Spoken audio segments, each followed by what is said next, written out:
reminds us that kindness and knowledge save lives. Good afternoon, sir. I'm Abhinav Pawar. And I'm Nyanda Hode from 12th Science. On behalf of our SSPM Day School and Junior College, we welcome you. Happy Doctors Day, sir. Thank you. And wish you a happy Doctors Day. Thank you. Today is a proud moment for us to interact with our alumnus of batch 2002. It is a privilege to introduce Dr. Hemant Kate, a dedicated healthcare professional with over 15 years of experience in clinical practice, emergency care, and healthcare administration. Sir has completed his bachelor's of Ayurvedic medicines and surgery from BSDT Ayurvedic College. He further enhanced his expertise by pursuing a fellowship in integrated oncology. Professionally, Sir is the founder and owner of a family doctor hospital which is in Lohgaon, Pune, where he has been serving as a general practitioner since 2017. To the world, you are a doctor, but to the patient, you are light of hope, healing, and humanity. We are honored and grateful to have you here. So, shall we begin with the talk? Yes, sure. Every successful career is started by dream and inspiration. So, was your dream career a medicine or were you inspired by your parents? Uh, Actually, this is a nice question to start off. My dream and those things, like I just give you my past things. When I was in SSPMS, from like fifth, sixth, seventh, I was much in this biology and having a good rapport with the organs and all those things. So eventually, how it happens, the friends start teasing you, like, are you a doctor? You want to be a doctor or anything like that. So eventually, I would love to say that my friends inspired me, and those were my first my first people around me who started calling me a doctor, even when I was in 7th, 8th and 9th. And it was really my parents and those all the people, they used to call me foolish, like how the students, your friends come up and they say you a doctor, and you also assume like you are being a doctor. So I would like to say that my friends, uh, uh, they proposed me, or they first teased me, or pinched me, like being a doctor, and I focused on that stream, like eventually at that time. And I decided to go for a science stream, where Dr. Salunke ma'am, she was my biology teacher, and she taught us very well the bones, the all the body parts, the facial bones, all the all the biology and all those things from cellular level. And again, which put me on to be towards my goal. And eventually I took admission in 2002 for BAMS, and then I started my journey towards being a doctor. Many students are curious about the future opportunities in Ayurveda. So, what are the various career opportunities available to graduate? Like after having 12th of science, we need to give the associate exams, the regular exams which the government undertakes. And then we have options for MBBS, BAMS, BHMS, dental, and physiotherapy, and many more in the medical science. But mainly, if you want to focus on Ayurveda, like BAMS, so we have tremendous of career in BAMS. Right now, there is a Ministry of Ayush, which deal with traditional medical practice only, which is like Ayurveda, homeopathy, and Unani. So Ayurveda has a vast scope in India and in abroad also. So we have the Panchakarma therapies, or even the Shaman Chikitsa, which we say out. Eventually, I would just like to say that Ayurveda is all scripted. It's an ancient science, so it's scripted in Sanskrit language. So we need to learn Sanskrit for being in the first year of my Ayurveda science. And the definition of Ayurveda, it goes like hita hitam sukham dukkham ayus tasya hita hitam manam cha tatcha yatroktam Ayurveda sauchyate, which means Ayurveda defines the hitayu, like uh, the good deeds for the healthy life, the bad deeds for the healthy life, sukhayu, that means sukhi ayu, which means the happiness which we gain by our health for our living, the non-happiness or dukhayu which we gains from further living life. So the science of life which is predicted or which is written from the birth to the death, but eventually it has the good health, like to preserve good health, and if the health is damaged or if we get diseased at that time, how to treat it. So the science which is dedicated only for the healthy living is an Ayurveda. Even when we go for the definition of health in WHO, it states that it is the well-being of physical, emotional, and social well-being. So the life is not limited to only the physical or emotional state. Okay, it is also for the social well-being. Ayurveda has, like 5,000 years ago, it has defined the same thing. So Ayurveda, being an ancient science, it has a vast structure to even the dietary part it comes in it. The how the dincharya should be. Dincharya defines like the things which we like at what time we should get up and what time we should sleep. The dincharya defines all the things like from brushing the teeth to going to the bed. Everything is defined in a keen, in a depth in Ayurveda. So Ayurveda not only by having an Ayurvedic degree, it's not only like having being a doctor. It's maintaining a lifestyle. It's explaining people how the lifestyle should be.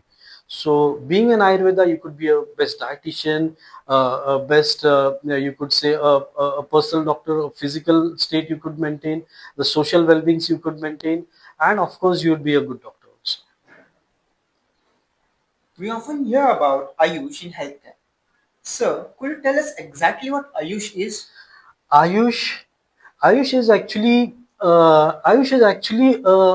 body defined by Government of India to manage and to provoke the traditional medicinal practices in India, and it helps the traditional medicine to go throughout the India and outside of the India also.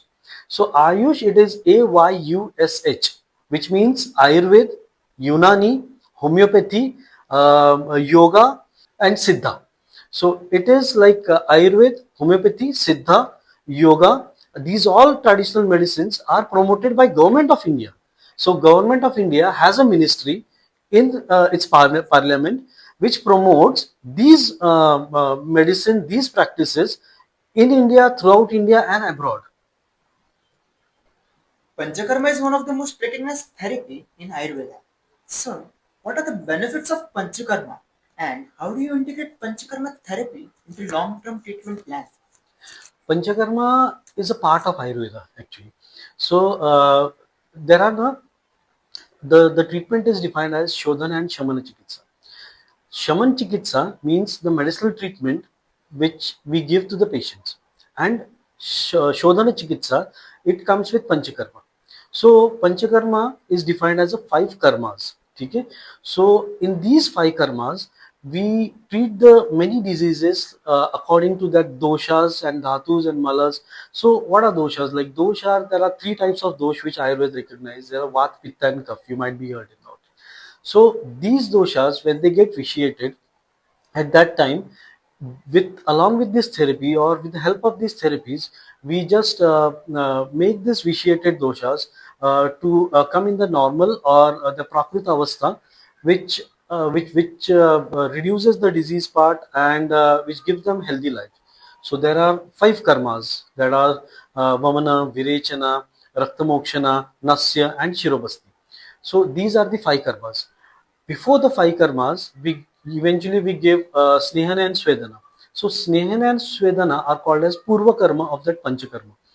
So many a time when we go to a spa or anything like that, at that time they perform that Swedana and Snehana. Snehana means application of oil to whole body, and Swedana means to there is a steam like giving a steam, or there is a steam bucket or anything like that where they give steam to the body, and then after a course of like 3 days, 5 days of snehan and svedana, then they go for the panchakarma, the actual panchakarma, which the physician decides, like either to give them vamana or virechana or basti or nasya or shirodhara or shirobasti, which you call. So these the karmas are proceeded along with the diseases. Like if they have sinus issues, then we give the sinus related things, or they have asthma, or they have some acidic diseases like gastritis or anything like that. Along, like according to the diseases, the physician, he plans all the purva karma, the karma and the paschat karma. So the bucket of these things is called as panchakarma. So patient safety is the foundation of effective healthcare. So, how do you ensure patient safety while prescribing herbal medicines? Patient safety is actually taken by two. We can divide it in two parts, like patient safety taken by a doctor and patient safety taken by the government of India. So eventually we'll start with the government of India. Like government of India goes with the herbal, any herbal product which is launched in India are first recognized or having given permission by government of India. Like any herbal medicine or any allopathic or any Ayurvedic medicine, whenever it comes in a market, it should always be recognized by the FDI. So, Food and Drug Administration recognize or give permissions, the appropriate licenses to that drug, and then the drug either being herbal, either being allopathy, modern practice, or anything like that. So, any drug which comes in market is first recognized by the FDA. We have to go for an FDA, we have to go for a patency, we have to show that scientifically, we have to prove it that the drug is potent for those diseases, the drug is not harmful for any human being. Eventually some drug have some side effects. For those side effects, a physician comes, the physician role comes in that. At that time a physician comes and he judges that either those medicines are safe for those weight, the weight of that person, the physics of that, the physical body status of that person. Is it if the person is not good for that medicine, so at that time the part B, like the physician, his role come, and we ensure that the safest drug is given to the appropriate person. So always a drug and the person, like in person, should be examined, and then only the drug is administered. Even in Ayurveda or even in modern science, we have like the rule is darshan, sparshan, and prashna. So first we have to see the patient, like darshan, then we have to like we have to feel that person, like his pulse, or if he has a lump, if he has a fever or anything like that. So we have to first testify him, and then we have to question him, like from how many days he's been diseased. Is it like 3 days, 4 days, or eventually it is from a month or a year he's been diseased, and according to that we decide some doses, and with those doses we ensure we give him the safest and the appropriate dose for that patient, so that it is safely administered. And we have to educate the patient, like how to take the medicines, like it is before the food, after the food, with the food, or some like medicines we have to give it with the oral, some have to give it with the nasal route, some medicines we have to give it with the eye or the eye drops or anything like that. So the routes like they are defined. So all these measures, they come together, and we ensure that the patient is being safely taken the drug or not, like for that. Today, many patients prefer combining different modes of medicines. So, how do you navigate the patients taking both Ayurvedic and allopathic concurrently? Yeah, this is again a good thing.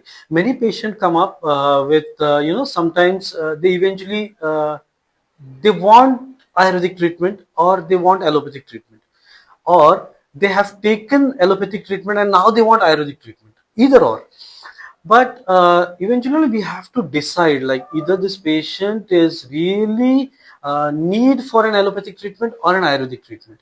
What happens now if the patient comes with a kidney disorder, or having high blood pressure, which is very common right now, or a diabetic, which is again a very common disease. So patient come up that, doctor, I'm not taking the diabetic pills. So I asked, why are you not taking the diabetic tablets?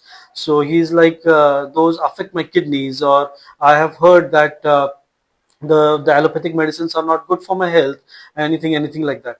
So I want Ayurvedic treatment. So eventually now we give them a protocol, like take some Ayurvedic treatment, or take some allopathic treatment. But eventually now, in some disease, we suggest go for allopathic treatment and have subsidiary or a secondary or a supportive Ayurvedic treatment.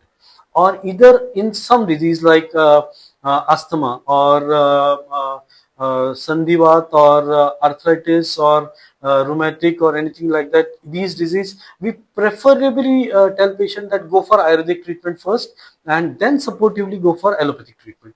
So we have to decide, like, either to go for an Ayurvedic treatment or for an allopathic treatment, or combination of both of these, with respect to the disease. Ayurveda includes many unique and fascinating treatment approaches.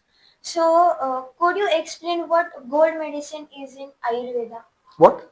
What gold medicine? Gold medicine, like Yeah. Swarna Yukta medicines. Yes. See, Ayurveda is an ancient science, that I told you. Ki it has all the, like, Ayurveda is not only associated with herbal treatment.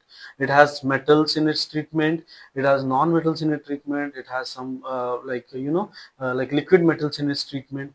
Suvarna or gold is one of, again, the finest thing which Ayurveda has put on. But it's not the a normal, like, it is a normal gold, but it is synthesized, or it is processed with some another medications or some processes, and the gold is made possible for digestion, or it is mixed with some medicines, like, even like, it is a small remedy which I can tell you, Suvarna Siddha Jal, like, a gel, like it's water. It is Suvarna Siddha, like it is medicated with gold, and it is given to drink to many patients. So this is a very simple and a normal technique, where gold is used in, with the help of water. It is processed by with the help of water, and is given to the patient. So Suvarna, it is used in many kalpas, with herbs, without herbs, and it is like processed, and it is given to the patient, and it has a really good treatment. But yeah, it is again an expensive thing, because gold nowadays you come across. So it is an expensive metal. So by processing, to having a process of these metals, it is expensive, but it is a good treatment rather. Now, we see that the healthcare in India facing several opportunities as well as challenges.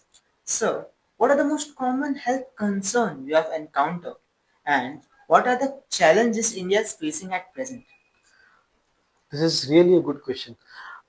See, nowadays, now, health industry is facing consequences, and health industry is also in boom right now nowadays. But the thing is, uh, poverty. So the health is being too much of expensive nowadays. Like, you come across, like, any treatment, any this like heart treatment, or kidney treatment, or cancer treatment, or you come across even the diabetic treatment, the medicines which we have to take for a longer duration.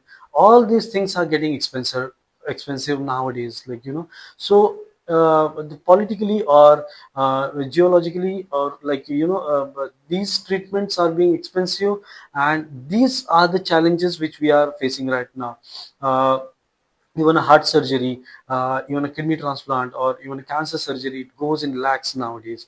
So we are not having an appropriate poverty level nowadays. So we are facing consequences to treat the patient. So many a times, we feel these things, like, you have come across many news that the bills of the hospitals are raised, or anything like that.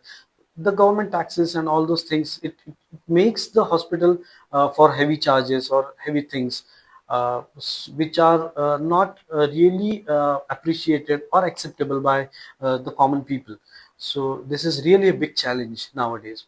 And opportunities, again, there are tremendous of opportunities, like as the science has been developed, uh, new technologies are launching in India.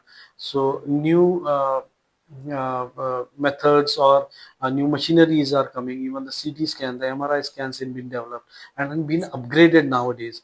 Even the ECG machine, it's a simple tool, but it's being so much of now advanced that even like many of the watches, they are coming with the ECG, the pulse level. You can get the oxygen concentration levels. So we are getting upgraded, but yes, this upgradation costs. It comes with a cost, and this cost is not accepted by a common person, or it's not reliable to a common person right now. So there are tremendous of opportunities, but there are also tremendous of consequences which the medical industry faces. Insurance is an answer for this, but insurance is like, right now it's like only we are having 40% of people insured in India. So insurance, we should go on insurance, we should concentrate on insurance, we should go up and have insurance policies. So as much as if the insurance policies become common, like if the ratio goes towards 90% of people being insured, then I think these consequences will come down. A collaboration between different medical modes is important for a patient care. So, how do you handle cases where Ayurvedic treatment alone may not be sufficient? Many a times it happened that a single pathy or a single a pathy medicines won't work for a disease. At that time, we have to collaborate it with allopathic medications. Like eventually, some patients come up with having a daily dose of diabetic drug or a kidney drug or cancer drug. Cancer is really a good example for this, because eventually patient have to take allopathic chemotherapies, or they have to go with radiations, they have to go with allopathic another medications. But eventually allopathic medicines have a good approach towards the disease, but the side effects or the consequences which a body has to face with because of that allopathic drug, we have to emerge, or we have to make the use of Ayurvedic drugs or homeopathic drugs to handle the body. As I initially said, that physical, emotional, and the social well-being, all those three things come and make a healthy life or a healthy life being. So eventual, the last goal or the first goal is to make the healthy life, the life a healthier thing. So when the allopathic drug come, or when the Ayurvedic drug comes, and we find out that they are not only sufficient singly, then we have to club it. Then we have to use some club therapies, like have the allopathic drug along with the Ayurvedic drug to save the life or to make the healthy life being, socially, emotionally, and physically. Awareness about the healthcare planning is now important for every family. So, what advice would you give to the patients regarding the medical insurance in Ayurveda? Insurance is really a good answer to the health industry right now, because insurance is developing in a good manner. Insurance is really helpful, and I suggest that every person should be insured. They should have insurance, because insurance cover not only Ayurveda, but allopathy, Ayurveda, and everything, like even the ambulance charges, even the shifting charges, and all those things. So insurance is really a good answer nowadays, like the government should put on. And I really request everyone to like be insured, take insurance, have a good insurance policy. Yeah, but read carefully, make the good wise decisions, and go for a really good insurance, like for really a healthy good life. Lastly, I would like to take you back to your school days. So, can you share some of your fond memories of the school with us? Yeah, my school days were really interesting. Like I used to, I love to used to go to school, and school was really my like it was my fresh dream right now. We used to play a lot, we used to hang out a lot, we used to study. Teachers used to they used to teach us, they used to scream us, they used to scold us, and but we used to enjoy everything. We used to enjoy each and every day. Like I remember my school right from my child to my 10th to my 12th. I remember each of my days. Ma'am asked me like which was the good day of my school, but my each day was my good day. Like even if I remember when I was in 10th, I remember my 12th, I remember my 8th, I remember my 7th, I remember all my teachers. So school was something where I learned to express. School was those days where I learned to live, like how we used to live.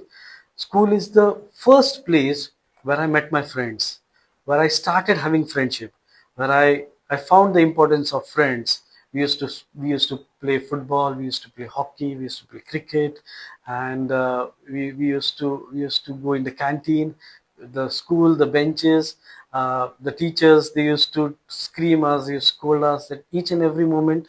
It is precious for me. So I love my school. So we truly enjoyed your inspiring and thoughtful experiences. On behalf of our principal and student, I thank you for sharing your valuable experience and time. We will always be grateful to you for your guidance and it will definitely help us to choose our career. Thank you once again and may you continue to serving humanity through your magical healing touch. Happy Happy Doctor's Doctor's Day. Day. Thank you very much.